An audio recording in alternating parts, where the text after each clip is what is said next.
Welcome to 3 and 3. My name is Jason Weaver. Today we're going to be talking about housing and rent prices, how taxes impact the market, and potential policy changes. So housing and rent prices. So housing and rent prices are at all-time highs. Housing prices tend to be more volatile, and they're based on inventory and interest rates. So it's not a wonder why, with low inventory and low interest rates, that home prices are at all-time highs. Rent inflation is stickier, and it's a more persistent actual price pressure.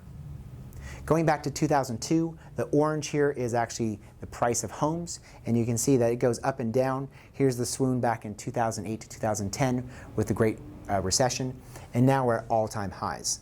But as you look at rents, they tend to be stickier and more persistent. And we're expecting rents now to catch up with home prices over the next couple years. So we are expecting increases in the CPI for rent. How taxes affect the market. So we do have this proposed tax plan and infrastructure bill.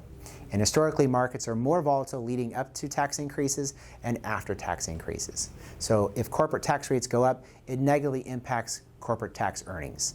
And individual tax rates, if they increase, that will negatively impact the consumer. So going back to 1916, and these are all times we had an increase in individual tax rates and also increases in corporate tax rates, we've had a subdued stock market. In the year of those increases, the average return has been about 2.4%, and the year after has been negative 0.9%. So with potential policy changes coming from the Federal Reserve and the current administration, certain sectors are going to benefit and others are going to be impacted. So as you look at those sectors, in regards to tax sensitivity sectors, we're going to have tech and healthcare, and those sectors that are not as sensitive, they're going to be energy, real estate, and utilities.